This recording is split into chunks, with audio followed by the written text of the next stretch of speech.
یادش بخیر، یاد اون لحظه های آروم، شدی واسم یه آرزوی ناتموم. وقتی که روزای خوبی رو داری با اون، پس حق داری منو نیاری به یادت. اما خوشحالم وقتی که میبینم دوتایی، هر جایی میری خوشی نرفت از روی بیکاری. یه حرفایی هست توی دلم ما بهش بگیم این روزا خیلی خوشم، ولی نمیدونه اون حتی ندیدنش خب قشنگه واسه من. آخه وقتی نباشه احساس دلتنگی دارم. خوشحالم وقتی میبینم که هستش توی جمع، حتی وقتی میدونم که خوشه ولی بدون منم میگم خوش شباش، با لب یکی دیگه پاش میشه روش لباش. روزا تنهانی زیاد ستاره هاش، شبا میره با اونی که میخواد توی تخت خواب.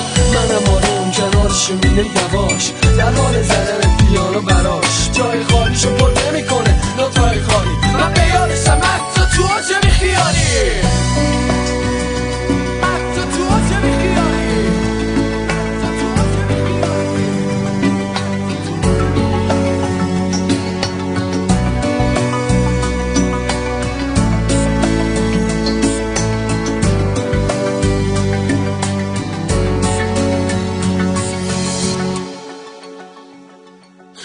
دلتنگیاتو برای خودت نگه دار، اون دیگه بر نمیگرده.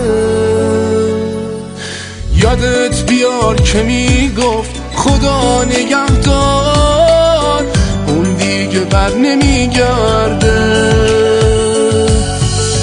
تو یه خیال واهی واسه شبای سردم، تو یه سکوت ساده واسه دردای قلبم. تو همیشه تو فکرمی وقتی قدم میزنم، من عاشقت بودم ولی حالا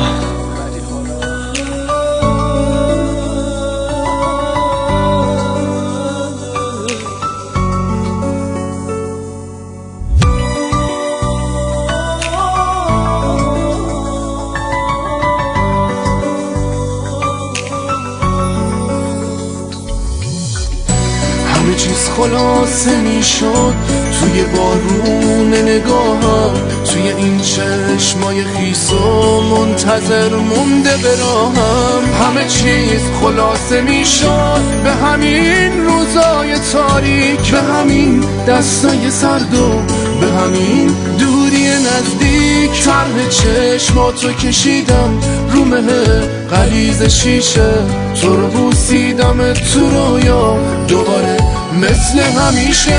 خواستم از تو بنویسم حرف تازه ای نداشتم، تلخ و بی حوصله بودم، قلمو زمین گذاشتم.